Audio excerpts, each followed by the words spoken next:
Horticulture मुझे लगता है एक लाइफलाइन है इन टर्म्स ऑफ एम्प्लॉयमेंट। तो एक दो इंटरवेंशंस थी, हालांकि एस्टिमेट्स वेरी, लेकिन लगभग 10,000 करोड़ इसका टर्नओवर और 7.5 लाख फैमिलीज जो हैं इसके साथ इन्वॉल्व।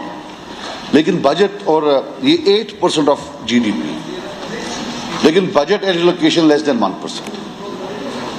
1% बनता है कोई 700 करोड़। सर अगर 8% के हिसाब से हम दें तो ये लगभग बनता है 8,000 करोड़। जस्ट इमेजिन अगर 8,000 करोड़ हॉर्टिकल्चर डिपार्टमेंट में 5 या 6 साल इन्वेस्ट किया जाए, how much it will generate in terms of employment. तो मेरी शिकायत है सरकार से कि जो एलोकेशन है, बजट एलोकेशन, वो कम है।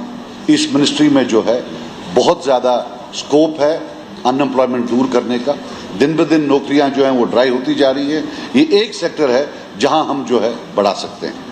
सर यहाँ सब लैंड की बात करते हैं, तो मैंने सोचा मैं भी करूं। सर ये एक वो राजा महाराजाओं का टाइम है। वी वांट कि फार्मर जो है वो लैंड रखे उसी में, चाहे वो कमाए या ना कमाए। We can not stop them. Law can not stop land use change beyond a certain time. अगर वो पैसा कमाएगा तो एग्रीकल्चरल लैंड रहेगा, हॉर्टिकल्चरल लैंड रहेगा। जब वो नहीं कमाएगा, why do we expect him कि हमारी खुशी के लिए वो वहां चावल बनाए, चाहे उसको कोई पैसा मिले या ना मिले।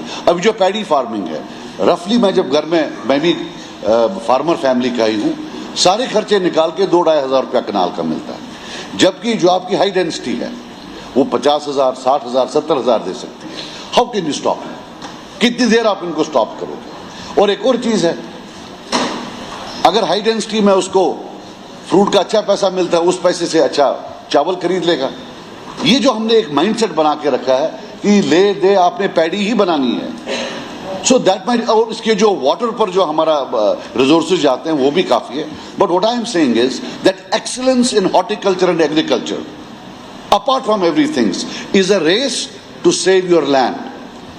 आप लॉ के बुनियाद पर, कानून के बुनियाद पर ज्यादा देर इस जमीन को नहीं बचा पाएंगे जब तक ये इन रुपी टर्म्स वो यील्ड नहीं देगा, इसका इकोनॉमिक यील्ड नहीं होगा। Because at the end of the day the market forces will decide इस लैंड में एग्रीकल्चर होगा, हॉर्टिकल्चर होगा या रियल एस्टेट होगा। अब जो चैलेंजेस मैं बोल रहा हूं कि जो हमारी ट्रेडिशनल सेब वो लगभग 10 टन बनते हैं आई थिंक 1 हेक्टेयर में। जो आपका ये टेक्नोलॉजी ड्रिवन हाई डेंसिटी है ये 40-50 टन तक जाता है।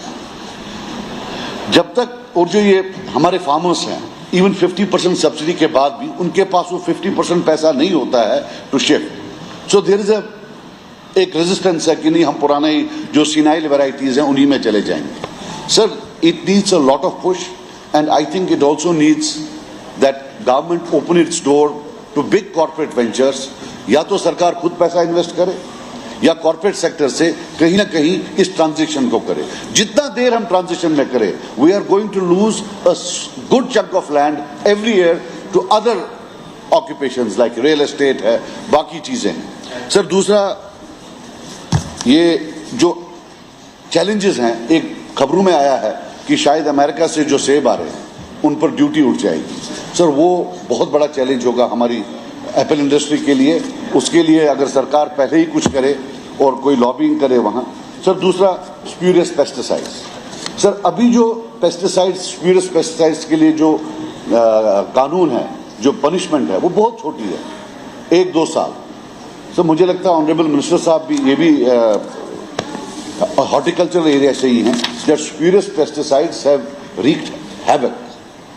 सर फिर हमारा एक आई थिंक एप्पल क्लस्टर था, कहीं था कि आई थिंक शुपिया में, वो गवर्नमेंट ऑफ इंडिया की कोई स्कीम थी जिसमें वो you know that was a pathways to corporate intervention. I think उसमें भी कोई जो है हेडवे अभी तक नहीं हुई है। सर दूसरा, रूरल डेवलपमेंट में ब्रीफली बताऊं, 2017 और 18 में लेबर और मटेरियल के रेशियो में कोई गड़बड़ हुई। 70-30 हुआ, 60-40 के बदले। अक्रॉस कश्मीर एंड जम्मू करोड़ों के हिसाब में पेमेंट पेंडिंग है। सर जिन लोगों ने काम किया है उनकी क्या इसमें गलती है? Why won't they be paid? They will have to take a call on that. और सर जैकफर्ड एम्प्लॉइज हैं, वो खत्म हो गई है जैकफर्ड। उनके रिटायरमेंट पेंशन हैं, 35 पीपल हैव डाइड, पेंशन कोई मिला नहीं है। I think it needs intervention from the government. Thank you sir. Shaukat Hussain Ganai साहब।